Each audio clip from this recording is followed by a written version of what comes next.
Como já foi dito, irmãos, nós estamos aqui, né, para falar sobre vocação e missão, uma relação de compromisso.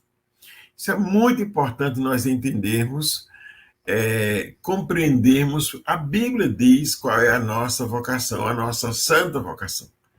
Isso está muito explicitado desde o começo das Escrituras, tanto para Israel como para a igreja. Nós queremos refletir sobre essa temática, porque também há muita confusão. Se não entendemos a nossa vocação, também não vamos entender a nossa missão. E aí tem uma pergunta: oferecer sopão é a nossa missão? Socorrer os pobres é a nossa missão? Talvez algumas perguntas. E o que é vocação? Né? Eu sou bivocacionado. Existe isso nas Escrituras? O que é ser bivocacionado? Tem tantas perguntas, irmãos, que as pessoas nos trazem, mas precisamos, irmãos, definir à luz das Escrituras. Não é o que eu acho, não é o que eu penso, é o que a Bíblia expõe. Irmãos, o povo de Deus precisa ser guiado pelas Escrituras, precisa estudar as Escrituras. E a escola bíblica veio com esse propósito, para mostrar para todos nós e nos alicerçar na santa vocação e missão. Então, vejamos qual é a importância de saber a nossa vocação. E o texto vai dizer: conhecer a natureza do nosso chamado, nossa identidade, para cumprir um propósito designado por Deus. Somos chamados, irmãos, e o nosso a nossa vocação, nosso chamado, é um privilégio. Então, necessitamos compreender a natureza da nossa vocação, da nossa identidade, quem eu sou. E isso é muito importante para que a igreja possa agir bem, né, com compreensão. Uma vez entendendo a nossa vocação, qual a importância, então, de saber qual é a nossa missão? A nossa missão, irmãos, consiste em conhecer planos e projetos à luz e no poder do Espírito Santo para a manifestação da glória de Deus pela pregação da mensagem do Evangelho com sinais e prodígios. Antes de tudo, irmãos, a igreja é uma organização espiritual. Claro que nós estamos tratando de igreja, instituição, pessoa jurídica, que precisa ser reconhecido pelo poder público, que tem estatuto, que tem administração, que tem organização, que tem princípios, que tem valores, que tem o seu credo. Claro, existe esse lado administrativo da igreja. Mas ela não é apenas uma estrutura, uma personalidade jurídica própria, né? Como tem as associações, como tem os sindicatos, como tem clubes ou qualquer outra agremiação. A igreja, ela está acima de qualquer associação, ela está acima de qualquer agremiação, ela está acima do Estado, ela está acima do poder público. É uma instituição divina. Ela foi criada para esse propósito. É uma instituição divina que não tem, para iniciar nossa ministração, função terrena na perspectiva que fomos chamados para fazer uma revolução ou uma transformação aqui na Terra. Irmãos, a Terra será desfeita. A maldição pelo pecado corrompeu o gênero humano. Isso aqui não tem mais solução da perspectiva política, econômica, sociológica, educacional. Não! Nós somos redimidos para o reino de Cristo. E nós adentramos ao reino de Cristo. E o reino de Cristo não é a União Europeia. O reino de Cristo não é Brasil. O reino de Cristo não é Estados Unidos. O reino de Cristo não é a ONU. O reino de Cristo não é associações. O reino de Cristo, irmãos, é um novo modelo que tem duração eterna, que veio despojar e principados e potestades, que Jesus morreu pelos nossos pecados e nos constituiu herdeiros ou co-herdeiros do seu reino. E não iremos morar mais nesse planeta, novos céus e nova terra. Para lá que iremos. O apóstolo Paulo diz: devemos pensar e buscar as coisas lá do alto. Portanto, precisamos entender vocação e missão, porque senão vamos ter Cristo e vamos adquirir fortunas. E para que essas fortunas? Se nada levaremos daqui, então tem muita gente não sabendo a sua vocação e missão, está perdido. Portanto, precisamos, eu resumi aqui, irmãos, como conhecer a nossa vocação e missão. E aqui eu quero novamente explicar. É importante conhecer a natureza do nosso chamado. Para que nós fomos constituídos? Nós não fomos constituídos para se reunir 3 vezes por semana no templo, ouvir uma palavra, ouvir bons louvores. Não, queridos. E trazer uma oferta ao altar. Não, queridos.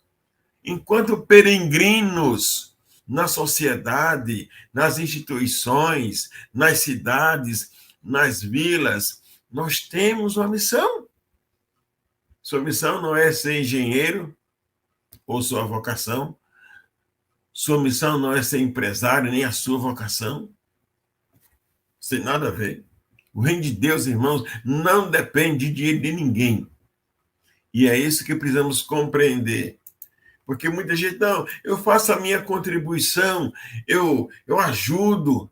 Não, meus queridos, vamos entender que a nossa vocação e missão é muito maior do que isso. Vejamos, irmãos, o que diz as Escrituras em Efésios, capítulo 1, verso 1. Nesse texto sagrado, amados irmãos, tem a oração do apóstolo Paulo. E aqui eu frisei aqui na parte em vermelho, essa parte aqui que você precisa conhecer sobre as razões dessa oração. Eu vou ler só essa parte de vermelho. Para que o Deus de nosso Senhor Jesus Cristo, o Pai da glória, vos dê em seu conhecimento o espírito de sabedoria e de revelação, tendo iluminados os olhos do vosso entendimento, para que saibais qual seja a esperança da sua vocação. Paulo está orando, irmãos, e essa oração é para toda a igreja, para que a igreja entenda, seja iluminada, ela compreenda, o Deus eterno traga revelação e espírito de sabedoria, iluminando, irmãos, o nosso entendimento, para que saibais qual é a esperança da sua vocação. Ou seja, o apóstolo Paulo já tinha essa preocupação que a igreja entendesse. É claro que aqui nós temos 3 motivos dessa oração. Se você continuar o texto, também ele diz assim: e quais as riquezas da glória da sua herança nos santos? Ou seja, o que está guardado para a igreja? Qual é o prêmio? Qual é a herança? Não é aqui, irmãos. Não é aqui. E qual sobreexcelente, irmãos, diz da grandeza do seu poder sobre nós, os que cremos, segundo a operação da força do seu poder, que manifestou em Cristo, ressuscitando dentre os mortos e pondo à direita nos céus. Ou seja, qual é o poder para cumprir a missão? 3 elementos fundamentais. Primeiro, qual é a nossa vocação? Motivo de oração. Segundo, qual é a nossa herança? Qual é o prêmio?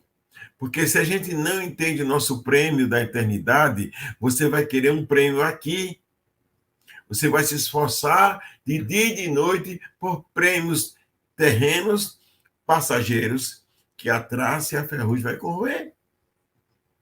Então a gente vai se desgastar por prêmios inúteis.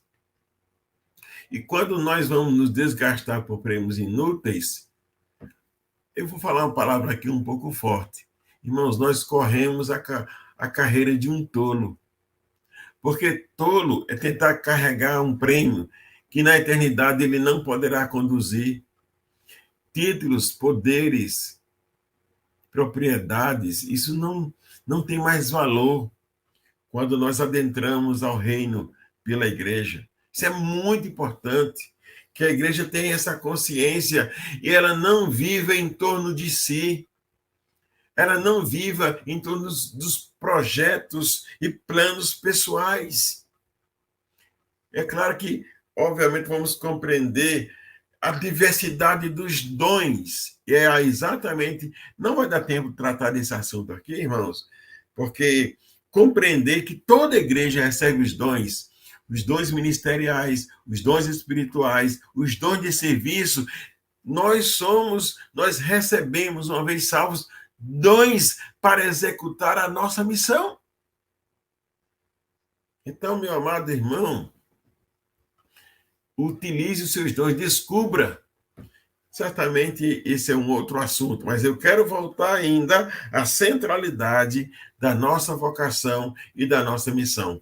Por isso é razão da oração do apóstolo Paulo para que a igreja não se perca no caminho. Paulo, escrevendo a Timóteo, ele diz assim: olha, nenhum bom soldado em serviço se envolve em negócios desta vida, porque o seu objetivo é satisfazer aquele que o arregimentou para a guerra. Então, ele tem foco, tem objetividade, Timóteo. Olha, cumpre cabalmente o teu ministério. Tem gente que vão se perdendo, ou trocando, ou abrindo mão da sua missão e vocação. Ou vocação e missão. Vamos olhar, irmãos, em Israel. E aí eu quero logo inicialmente fazer aqui um comparativo com a igreja. Compreendendo a vocação e missão em Israel. Quando Deus os tira do Egito, e aí faz aí que nós chamamos um pacto com Israel, vejamos o texto de Êxodo, capítulo 19, que diz assim: vós tende visto o que fiz aos egípcios, como vos levei sobre asas de águias e vos trouxe a mim. Agora, pois, se diligentemente ouvirdes a minha voz e guardardes a minha aliança, aí vai dizer a vocação: então sereis a minha propriedade peculiar dentre todos os povos que existem na terra. E vós me sereis um reino de sacerdotes e povo santo. Ele escolhe a vocação, mas ele diz, desculpa aqui, irmãos, porque toda a terra é minha, ou seja, vocês serão um reino de sacerdotes, vocês serão um povo santo, entenda bem, um povo que eu vou tratar de forma especial, vou revelar os meus decretos, vou revelar os meus mandamentos, vou revelar a minha graça, eu vou me revelar a vocês pela lei, pelos profetas, para que vocês cumpram essa missão, porque toda a terra é minha, porque houve dispersão, irmãos, e nós temos que entender, antes de chamar de Abraão e constituir Israel, havia acontecido Babel. O que é Babel? A dispersão dos povos. Naquele contexto, o mundo inteiro era o mundo dos povos. O povo era um só. O povo falava uma única língua. Por dispersão em Babel, Deus separa, Deus divide. Agora ele diz: vou formar um povo, vou me revelar a esse povo, para que a toda a terra que é minha volte a reconhecer que Yahvé, que Elohim é o verdadeiro Deus. O pecado cegou. Satanás, irmãos, está prendendo a mente de pessoas. Mas Deus se revela a um povo. Essa é a vocação e missão de Israel, muito clara, quando eles saem do Egito. Gostaria aqui de fazer um paralelo do mesmo texto que também o Senhor nos ensina em 1 Pedro 2,9, ou seja, a vocação e missão de Israel é a vocação e missão da igreja. E é uma transliteração incrível. Vós, porém, aí diz a vocação, são geração eleita, sacerdócio real, nação santa, povo exclusivo de Deus, ou seja, nós pertencemos ao Senhor, nós não pertencemos mais ao mundo, nós não pertencemos às instituições, você nem pertence à sua família. Sua família, irmãos, se reconhecer a Cristo como Senhor e Salvador, pertence ao reino. Entenda? Geração eleita e um povo sacerdotal, um povo santificado, povo exclusivo de Deus. Ele define a nossa vocação. Qual é a nossa missão? Para anunciar as grandezas daquele que os chamou das trevas para a sua maravilhosa luz. Nós somos santificados, nós somos um rei de sacerdotes, e aí Lutero dizia, né, o sacerdócio universal de todos os crentes, rompendo com aquele modelo que somente há um sacerdote que era, obviamente, o representante de Deus, e só ele podia ministrar. Não, irmãos, temos que romper com esse modelo medieval. O véu foi rasgado. O véu sendo rasgado, todos têm acesso. O véu foi rasgado, o Espírito Santo vem habitar em todos. Por isso, a reforma protestante não fez a reforma da eclesiologia, porque a gente pegou o modelo medieval da igreja cristã, medieval, a igreja católica, e transferiu esse modelo para o segmento protestante. E muita gente acha que o pastor, que é o substituto do padre, ele tem que fazer tudo. E não entende sua vocação e missão. De forma, pastores existem para apacentar, cuidar, ensinar, mas não é ele que faz a missão, somos nós, todo o povo de Deus. É importante lembrar, irmãos, que quando houve a dispersão na igreja primitiva, na perseguição que veio sobre Estevão, muitos irmãos, por conta da perseguição que sobreveio sobre Estevão, e ele foi martirizado, eles levaram o evangelho, e no capítulo 11 de Atos vai dizer que eles chegaram a Antioquia da Síria, pregaram aos judeus, e pela primeira vez pregaram aos gentios. É notório, irmãos, que nós temos uma expansão missionária pelas mãos dos servos e servas de Deus, sem nome. E são eles que evangelizam aquela cidade. Para lá vai Barnabé como pastor para ensinar. Mas a missão é de todos. A vocação é para todos.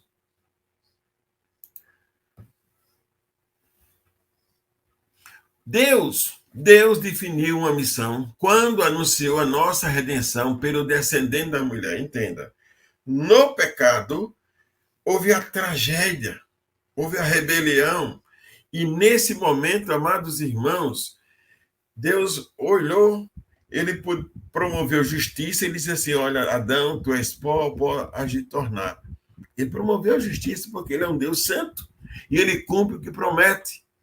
Mas mesmo no caos da queda, que ele vai estabelecer sua regra de juízo, ele vai julgar Satanás, ele vai julgar o homem, ele vai julgar a mulher, e nesse julgamento ele vai dizer, por inimizade entre você, Satanás, e a mulher, entre a sua descendência, Satanás, e o descendente dela.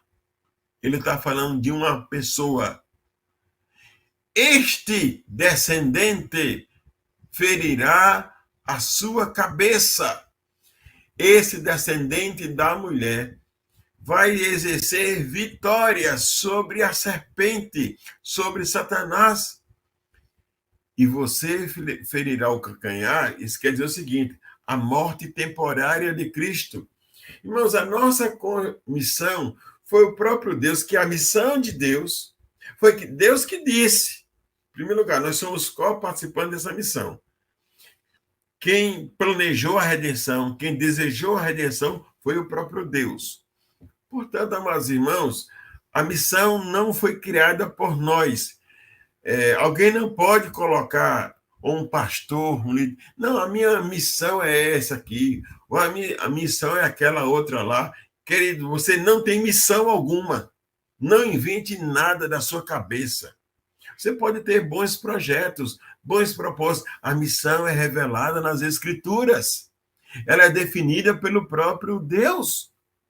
Então, não vamos achar que a minha igreja é para isso, a minha igreja é para aquilo outro, eu não faço missão. Olha, se você não faz missão, você desprezou sua vocação.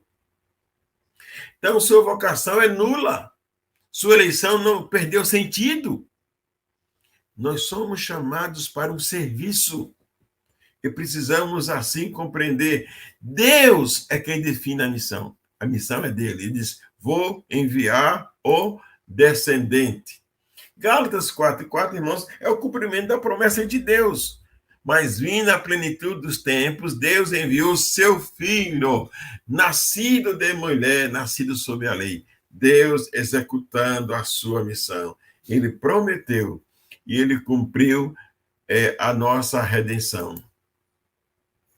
E nos dias do cumprimento, irmãos, da nossa redenção, no capítulo 12 de João, o texto diz o seguinte: Pai, glorifica o teu nome. Então veio uma voz do céu que dizia, já o tenho glorificado e outra vez o glorificarei. Ora, a multidão que ali estava e que a ouvira dizia que havia sido um trovão. Outros diziam, um anjo lhe falou. Respondeu-lhe Jesus, porque Jesus está indo, irmãos, para o Calvário.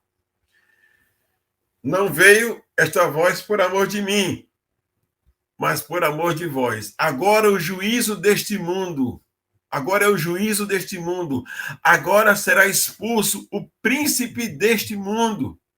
E eu, quando for levantado da terra, todos atrairei a mim.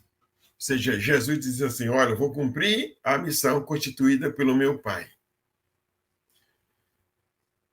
Haverá juízo sobre o mundo.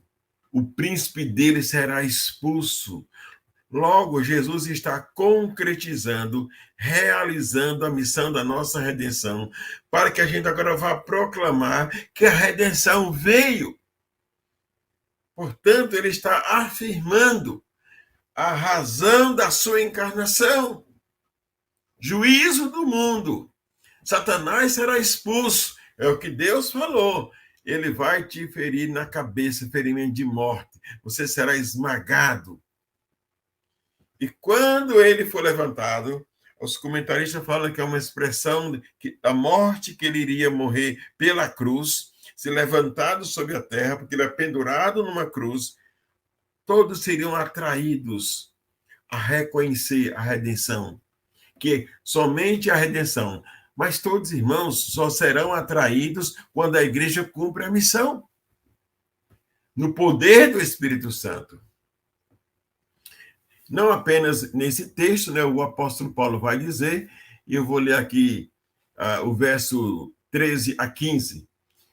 E quando vós estavas mortos nos pecados e na incircuncisão da vossa carne, vos vivificou juntamente com ele, perdoando-vos todas as ofensas, havendo riscado a cédula que era contra nós nas suas ordenanças, a qual de alguma maneira nos era contrária, e tirou do meio de nós, cravando-os na cruz, ou seja, todo escrito de dívida, condenação no inferno.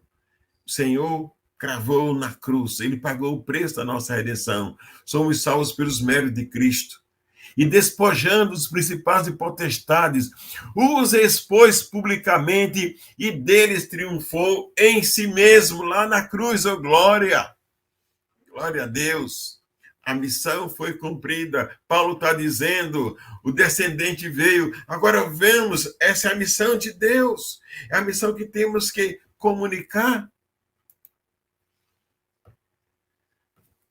Não apenas, irmãos, desculpa, aqui tem um erro, não é Colossenses, eu esqueci de corrigir nesse slide, é Lucas, capítulo 24, perdão, de 24 a 49. E disse-lhes, porque agora Jesus está ressuscitado, ele já venceu, ele venceu todas as coisas. Assim está escrito que convinha que Cristo padecesse e ao terceiro dia ressuscitasse dentre os mortos, e em seu nome se pregasse o arrependimento e a remissão de pecados em todas as nações, começando por Jerusalém. E dessas coisas sois vós testemunhas, e eis que sobre vós eu envio a promessa de meu Pai, porém ficai na cidade de Jerusalém, até que do alto sejam revestidos de poder. Aqui, Jesus está dizendo, uma vez agora ressuscitado, em triunfo. Olha, cumpre-se a Escritura, e agora vocês têm uma mensagem para a missão. A mensagem é: pregue arrependimento de pecados. Pregue pelo arrependimento, crendo em Cristo, a remissão vai acontecer em todas as nações. Preguem que o Messias veio, ele padeceu e ele ressuscitou dentre os mortos. Irmãos, essa é a única mensagem de esperança, o triunfo de Jesus. Jesus ressuscitou, o mundo inteiro precisa saber, a morte foi vencida. Porque quando não se sabe disso, irmãos, o homem faz de tudo para esticar a vida. Ele faz tratamento, ele come aquela comida. Estou dizendo, irmãos, que a gente tem que morrer logo. Não é isso, não. Estou dizendo que as pessoas ficam preocupadas com a longevidade, quando nós sabemos que essa longevidade ela tem o tempo do fim estabelecido. Mas quando nós sabemos que Jesus ressuscitou, a vida é eterna. A longevidade, irmãos, agora é a eternidade. É isso que temos que anunciar. Portanto, nós temos uma missão, e nessa missão nós temos uma mensagem. Qual é a mensagem da missão? A Bíblia vai definir qual é a nossa mensagem. Glória a Deus. Voltando agora um pouquinho ainda para o Antigo Testamento, vamos olhar aqui a vocação e missão em Abraão. Quando Deus chamou Abraão, então o Senhor disse a Abraão: saia da tua terra, do meio dos teus parentes e da casa do seu pai, e vá para a terra que eu te mostrarei. A missão requer ruptura. Ruptura geográfica, ruptura social, ruptura familiar. Quando somos chamados, certamente somos chamados com a finalidade para sermos separados. E em casos específicos, deixar pai, mãe, todo mundo para cumprir a missão. É Deus que vai designar, irmãos. Então vá para uma terra que mostrarei. Aí ele vai dizer qual é a vocação. Farei de você um grande povo e o abençoarei. Tornarei famoso o seu nome e você será uma bênção. Abençoarei os que o abençoarem e amaldiçoarei os que o amaldiçoarem. E aí diz a missão: por meio de você, todos os povos da terra serão abençoados. Ou todas as famílias, todas as gentes. Ou seja, Abraão, eu vou te abençoar. Ou seja, é vocação da santidade. Eu vou te revelar, você vai ser um homem abençoado, você será uma bênção. Irmãos, a igreja, nós recebemos as bênçãos da eternidade, as bênçãos da salvação, as bênçãos da santificação, para que toda a terra seja também do mesmo modo abençoado. Ou seja, vocação e missão tem uma clareza enorme. Abraão é separado para uma missão. Ele não é separado para ficar rico. Não. Se vai ser ficar rico ou não, isso não é uma questão nossa. Tá? Isso é uma questão de Deus. Mas nós temos a missão, não importa quem você é, qual é o seu salário. Vocação e missão, irmãos, aí você vai cumprir. Vai cumprir em Abraão, irmãos, essa terra que ele sai em obediência, e ele sai percorrendo, e eles olha para o norte e para o sul, Abraão, leste e oeste, te darei essa terra. E aí, irmãos, vocação e missão de Abraão é cumprida em nós. Qual é a terra? A Bíblia vai dizer, não é Canaã, não é a Palestina. Então viu novos céus e nova terra, pois o primeiro céu e a primeira terra tinham passado e o mar já não existia. Vi a cidade santa, a nova Jerusalém que descia dos céus, da parte de Deus, preparada como noiva adornada para o seu marido. Eles serão os seus povos, o próprio Deus estará com eles e será o seu Deus. Ele enxugará dos seus olhos toda lágrima. Não haverá morte, nem tristeza, nem choro, nem dor, pois a antiga ordem já passou. Irmãos, a gente está caminhando para aí, essa é a nossa terra, a terra que Deus prometera a Abraão, e assim ele cumpriu. Te darei uma grande nação, Abraão. E Paulo vai dizer, irmãos, escrevendo aos Gálatas, e se vocês são de Cristo, são da descendência de Abraão e herdeiros segundo a promessa. Em Apocalipse 7:9, também o cumprimento, irmãos, porque Abraão cumpriu a sua missão e Deus foi mostrando e revelando as Escrituras. Depois disso, olhei diante de mim, estava uma grande multidão que ninguém podia contar, de todas as nações, tribos, povos e línguas, ao pé diante do trono do Cordeiro, com vestes brancas e segurando palmas. Ou seja, a nação. Qual é a nação prometida a Abraão? Todos aqueles que vão crer por meio do Evangelho. Essa é a nossa missão. E para todas as nações, tribos, povos e línguas. Porque o Senhor promoveu a redenção. Portanto, amados irmãos, o apóstolo Pedro, em Atos 2, capítulo 3, 24 e 25, diz assim: de fato, todos os profetas de Samuel em diante, um por um, falaram e predeceram esses dias, e vocês, herdeiros dos profetas e da aliança que Deus fez com os seus antepassados. Ele disse a Abraão: por meio da sua descendência, todos os povos da terra serão abençoados. Agora não tem mais Israel, agora é a igreja. A igreja está sendo confirmada, revelada, e as profecias cumpridas. O que é a igreja? Judeus e gentios, povos de todos os lugares, que Deus, quando disse a missão a Abraão, todas as famílias serão abençoadas. Ele vai cumprir, irmãos. Portanto, irmãos, Deus fará em missão, ele resgata Israel e juízo para o Egito. E quando ele faz juízo para o Egito, irmãos, na missão de Deus, de resgatar o seu povo, ele revela a sua glória. E os egípcios saberão que eu sou o Senhor. E aí vem as 10 pragas. Ou seja, Deus em missão, a redenção de Israel, a libertação de Israel e juízo para o mundo pecador. Podemos fazer esse paralelo sem nenhuma preocupação. Contudo, irmãos, a missão de Israel deve ser em santidade. A minha missão, a missão da igreja. Quando eu falar Israel aqui, amados irmãos, lembre-se da igreja. E ele vai dizer: obedeça às ordens, ou seja, expulsarei diante de você os amorreus, cananeus, hititas, fariseus, heveus e jebuseus.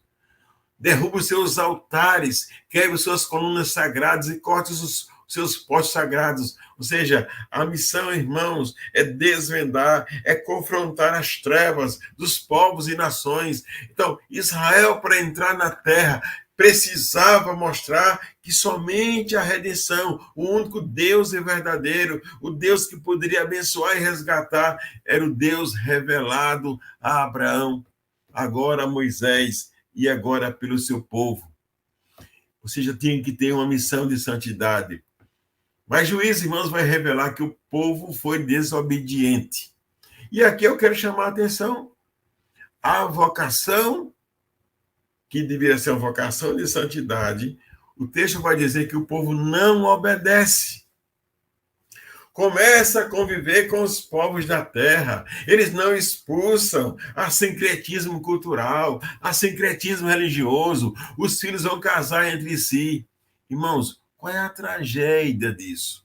Quando se perde a santidade e a missão. Uma missão que foi reprovada. Israel, uma nação reprovada na missão. Deus falou aqui em Juízes: tirei vocês do Egito e os trouxe para a terra que prometi com juramento dar a seus antepassados. Eu disse: jamais quebrarei a minha aliança com vocês, e vocês não farão acordo com o povo desta terra, mas demolirão os seus altares. Por que vocês não me obedeceram? Portanto, agora eu vos digo a vocês que não os expulsarei da presença de vocês, eles serão seus adversários. E eles serão postos por armadilha, irmãos, os seus deuses. Irmãos, quando a igreja foge da vocação, que é santa, para a missão, começa a conciliar com os povos, sincretismo cultural profundo, irmãos. O mundo dentro da igreja, para que a gente seja amigo do mundo. Não existe amizade com o mundo. O evangelho é confrontador. O evangelho exige arrependimento de pecados. Portanto, amados irmãos, é o que o Senhor nos mandou fazer na missão. Vejamos o caso de Israel. Deus reprovando Israel porque eles não cumpriram a missão. Uma nação fora da missão. Juízes 3 vai dizer: os israelitas viviam entre os cananeus e os hititas, amorreus, fariseus, heveus e jebuseus. Tomaram as suas filhas deles em casamento e deram as suas filhas aos filhos deles e prestaram culto aos deuses deles. Então, se a gente for falar aqui, o sincretismo que nós temos hoje, religioso, a fé cristã, com o costume dos povos, dessa geração, a gente não mais pregar contra o pecado. Irmãos, os israelitas, diz a palavra do Senhor, fizeram o que o Senhor reprova, pois se esqueceram do Senhor e o seu Deus e prestaram culto aos Baalins e a Aserá. Uma nação fora da missão. E nós sabemos o que é que aconteceu com Israel. Irmãos, o que aconteceu com Israel é que vão para o cativeiro. Mesmo ainda enviando os profetas, advertindo, né? Jeremias vai falar que eles iriam para o cativeiro da Síria, a 10 tribos do norte, depois o cativeiro da Babilônia. E um detalhe, de lá não voltam mais. Volta a tribo de Judá para a chegada do Messias, mas não mais como nação. Israel não é mais uma nação que tem autonomia de governo, não tem independência, é uma nação escrava. Não importa qual império, eles vão servir às nações. Nos dias de Jesus, servia ao Império Romano. Israel, irmão, só voltou a ser nação com autonomia política de governo em 1948. Se você observar, no ano 700 a.C., tem a primeira leva, depois tem outras levas, começando pelo norte, depois o sul, até a derrubada e a destruição de Jerusalém. 586. 586 a.C. a 1948 depois de Cristo. Isso dá mais ou menos 2.500 anos a 2.600 anos no exílio, sem terra, sem autonomia, sendo pisoteados entre todas as nações da terra. Qual a razão disso? Um povo que negligenciou sua vocação e a sua missão. Prosseguindo, irmãos, dentro ainda de vocação e missão, vamos ver aqui Jeremias, quando ele é chamado: antes que eu te formasse no ventre, eu te conheci, e antes que saísse da madre, te santifiquei, e as nações te dei por profeta. Deus define qual é a vocação do profeta Jeremias. Agora ele diz qual é a missão do profeta Jeremias. Olha, ponho-te nesse dia sobre as nações e sobre os reinos, para arrancares e derribares, para destruíres e para arruinares, e também para edificares e para plantares. Ele diz a vocação, ele santifica Jeremias para a missão. Portanto, vocação e missão é uma relação de compromisso. Não, elas são inseparáveis. Vejamos também no Novo Testamento, irmãos, sobre essa temática. A vocação e missão de Pedro e André, Mateus 4, 18 a 19. Diz aí o texto sagrado, né? Jesus, andando junto ao mar da Galileia, viu a 2 irmãos, Simão, chamado Pedro, e André, seu irmão, que lançavam rede no mar, porque eram pescadores, e disse-lhes, aí ele define a vocação: vinde após mim. Claro, a única frase: vinde após mim, você é discípulo de Cristo, será santificado por mim, e eu vos farei, aí diz a missão, pescadores de homens. somos chamados a seguir Jesus para uma missão. Somos vocacionados para uma missão. Então, eles deixando logo as redes, seguiram. E aí, meus queridos, precisamos seguir. Vocação e missão. Prosseguindo. Vamos ver aqui, irmãos, vocação e missão com relação dentro de Lucas. Eu vou tirar esse item aqui porque está atrapalhando aqui o texto dos irmãos. Lucas 9, tá? Lucas 9. E ele, convocando os discípulos, deu-lhes autoridade e poder sobre os demônios para curar enfermidades e enviou-los a pregar o reino de Deus e a curar enfermos. Ele diz qual é a vocação. Autoridade, santidade, ensino. Qual é a missão? E saindo eles, percorreram todas as aldeias, anunciando o evangelho e fazendo curas por toda parte. A missão. Percebemos que no Antigo Testamento, vocação e missão andavam juntos. E agora no Novo Testamento nada mudou, vocação e missão. E isso está definido, a minha e a sua missão e vocação, como igreja. A igreja só tem um único propósito. E aí, obviamente, pelos dons, seja quais forem, iremos cumprir a nossa missão, uma vez santificados. Vamos ver agora em Lucas, nesse mesmo capítulo, conflitos entre vocação e missão, porque muitas vezes há muita dúvida sobre o que é que nós devemos fazer. Aqui, eu diria, irmãos, tem muito material, esse texto de 57 a 59, muita coisa para elucidar. Eu não vou poder falar sobre tudo por conta do nosso tempo. Meu tempo já está indo. Mas, o Senhor, eu quero tratar especialmente, irmãos, daquilo que o Senhor nos alerta quanto à nossa missão.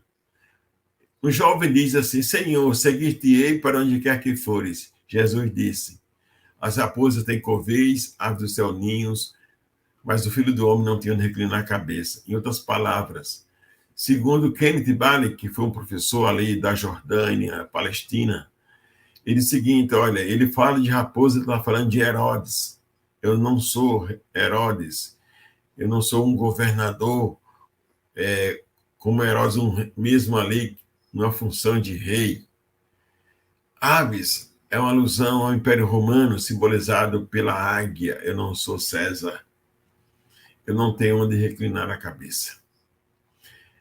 Se você observar logo alguns versículos anteriores, Jesus passa pela aldeia dos samaritanos e os samaritanos rejeitam dar dormida a eles, hospedagem. Jesus está dizendo: eu sou um líder rejeitado por muitos, assim na nossa missão seremos rejeitados por muitos. Se você quer, venha, mas não pense que a missão é triunfalista, ufanista. Isso não existe. Haverá rejeição. O outro, e esse o verso 59, Jesus esse chama. O outro é voluntário. Porque a vocação, irmãos, ela é atraente. Muita gente, eu quero ir para essa santa vocação e missão. Esse aqui está lá no grupo, Jesus olha para ele: você aí, ô Zezinho, segue-me. Mas ele respondeu: deixa primeiro que eu vá enterrar meu pai. Irmãos, em primeiro lugar, vamos tentar aqui trazer uma abordagem contextual. Primeiro, Jesus estava viajando para Jerusalém. Segundo, o pai desse jovem não havia morrido. Ele está dizendo o seguinte: eu tenho uma obrigação cultural, como um bom judeu, servir meu pai até a morte. Depois que ele morrer, eu vou. Bom, irmãos, eu não sei qual a idade do pai desse moço. Eu não sei quantos anos ele podia ainda estar servindo o pai. Ele coloca aqui um preceito cultural. E nós somos bons nisso. A gente gosta de colocar preceitos culturais. Estudar é bom, fazer aquele curso é bom, fazer aquele outro é maravilhoso. É, irmãos. Mas tem algo mais importante. É o reino. Jesus, o que é que Jesus diz? Olha, deixa os mortos enterrar os seus próprios mortos, porque isso não tem valor no reino. Você pode ter 2 PhDs, 2 mestrados, 5 empresas. Isso no reino não é nada. Isso não significa nada. O reino não acontece porque você tem PhD, porque você é empresário, porque você é um bom empregado, porque você. Não, irmãos. Isso é coisa nossa. Devemos usar essas questões para promover a glória e não ser uma barreira. Aqui o Senhor está chamando, e aqui é claro que eu entendo, e está dizendo: você venha, abandone os preceitos culturais. Tu, veja o texto, tu vai e anuncia o reino de Deus, porque é chegado, o reino chegou, expulsando demônios, curando enfermos e anunciando o evangelho. A pessoas, aí eu quero falar para pessoas, você é separada para ser um mensageiro. Entenda. De forma específica, de forma dedicada. Você não é aqui um voluntário, o Senhor está chamando, está direcionando. Você siga-me. É ordem. Porque ele disse para Pedro: André, segue-me. E eles deixaram as redes e seguiram.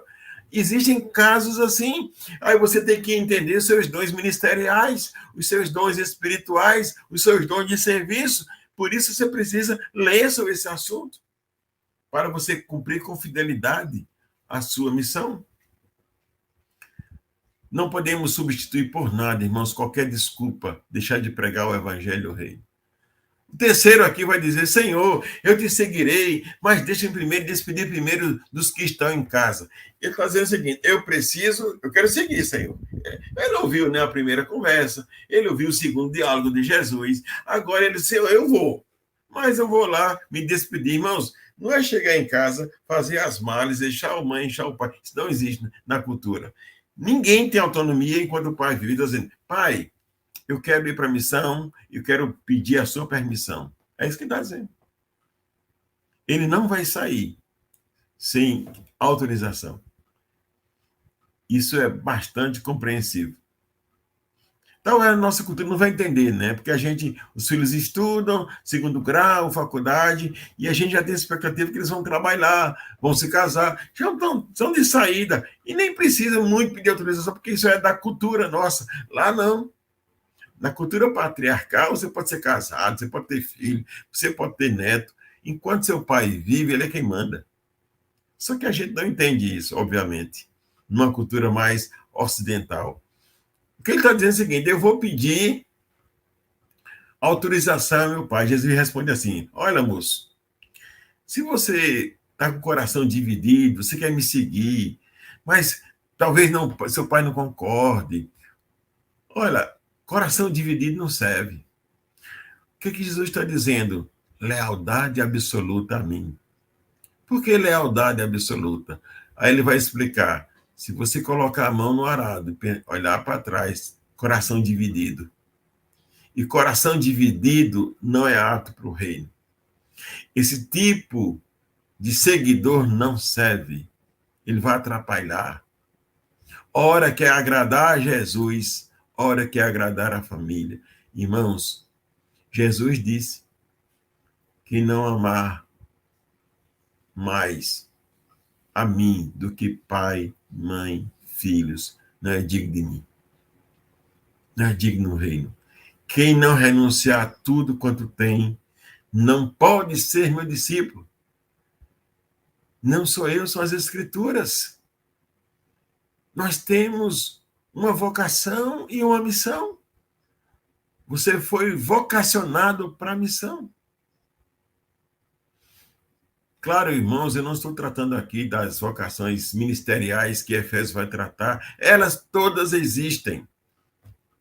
Não quero aqui discutir o apostolado, porque para mim, qualquer missionário, desbravador, que vai aos confins da terra, que aprende uma língua, que traduz a Bíblia, que prega o evangelho, que constitui uma igreja, irmãos, ele é um apóstolo no sentido do trabalho.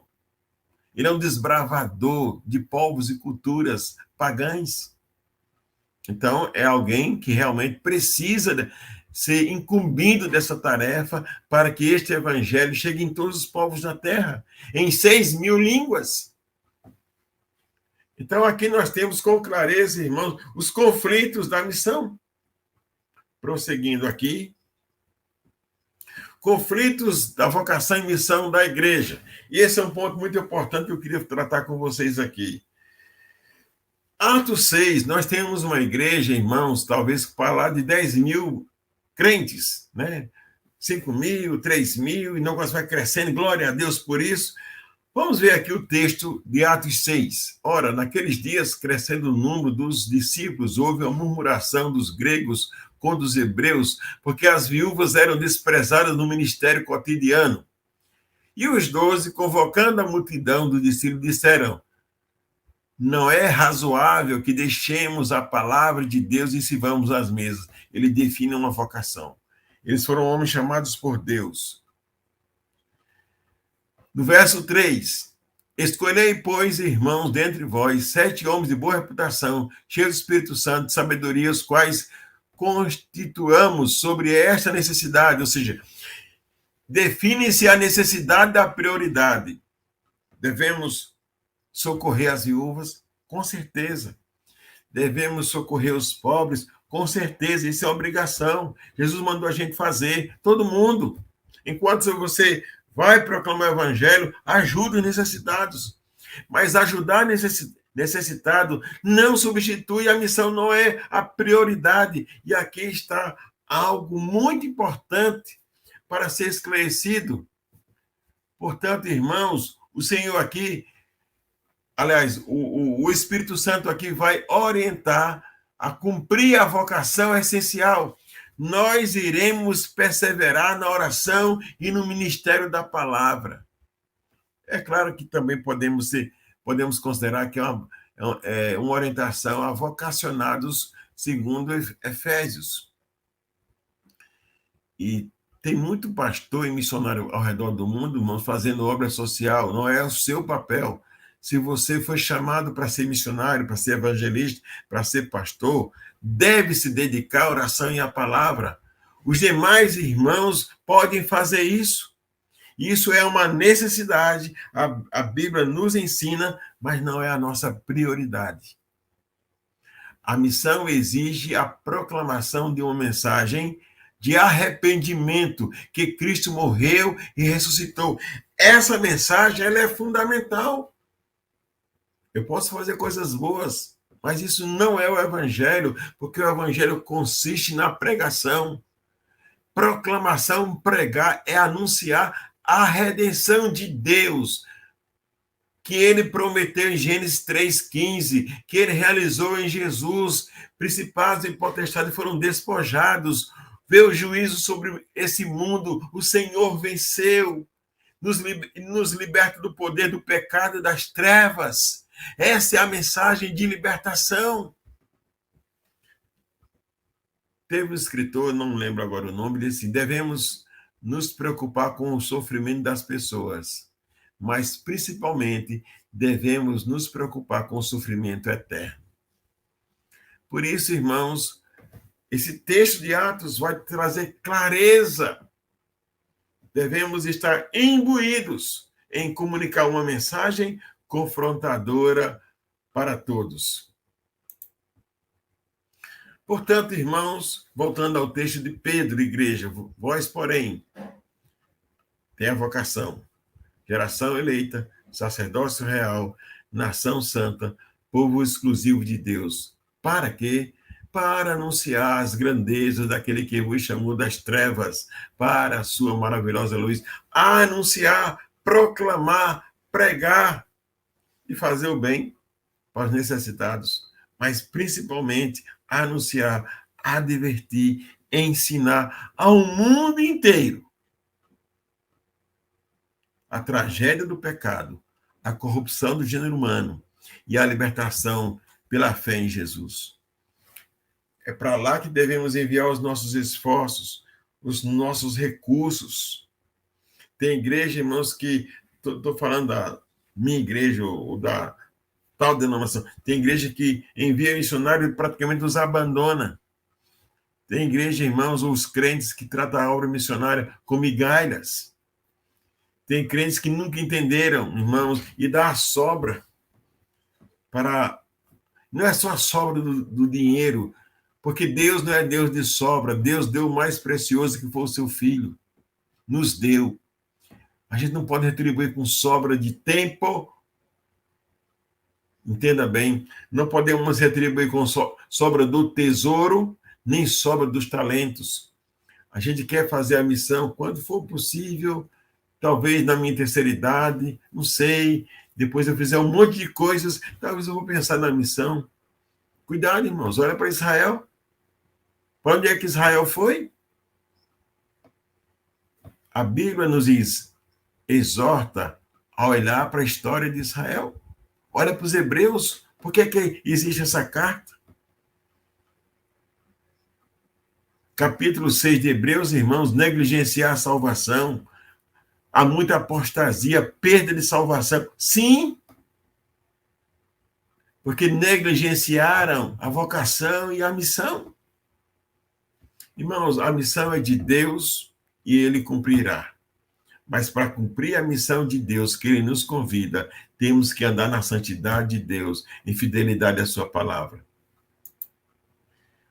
Qual o preço da desobediência, rebelião e os pecados de Israel em não cumprir o pacto e negligenciando a missão de Deus? Bom, está aqui a pergunta para os irmãos. Qual o preço? Falei muitas situações trágicas para Israel. Povo que foi abençoado tão grandemente por Deus. Israel não prega mais o evangelho, Israel não tem mais autoridade espiritual, Israel não representa mais Deus na terra, sua igreja. É claro, irmãos, nós cremos que o Senhor, na plenitude dos gentios, vai ainda restaurar por meio da fé. Não é porque quem é judeu vai ser salvo, por meio da fé. Em Cristo, aqueles que vão reconhecer. Haverá o brado da misericórdia divina a essa nação que abandonou a Deus. E eu pergunto, qual será o preço da desobediência, rebelião e os pecados da igreja local? Fala igreja local, irmãos, é porque é o lugar que nós servimos. Em não cumprir a missão e negligenciando a vocação de Deus. Qual é o preço? Aí vamos olhar para o Apocalipse. O que vai acontecer, irmãos, entre aquelas 7 igrejas? Está lá, irmãos. Não fique pensando que teremos um fim diferente. Quantas igrejas já desapareceram do mapa? A Europa, irmãos, que há 60 anos atrás, 70, né, que foi tão abençoada pela fé cristã, houve tantas maravilhas de transformações sociais. Na Europa que negligenciou a vocação e a missão. Que o dinheiro, o secularismo toma de conta. A igreja morre todos os dias. E se Jesus demorar, irmãos, não haverá mais na igreja na Europa. E cuidado se haverá igreja no nosso país, porque parece que a gente não olha para a história, para exemplos recentes, e continuamos desobedientes a Deus, negligenciando a nossa santidade, a nossa vocação e a nossa missão. Vocação e missão estão relacionados. Vocação e missão é uma relação de compromisso. Se você é crente verdadeiro em Cristo, cumpra a missão. Porque não existe crente sem cumprir a missão. A vocação foi dada à igreja. Somos salvos. O Senhor predestinou a igreja. E o texto é muito claro. A igreja. Se aqueles que não querem obedecer, não fazem parte da igreja. Não vamos confundir. Portanto, aqui está, irmãos, um pouco dessa reflexão. Nós queremos agradecer aos amados irmãos, né, que aqui estiveram conosco.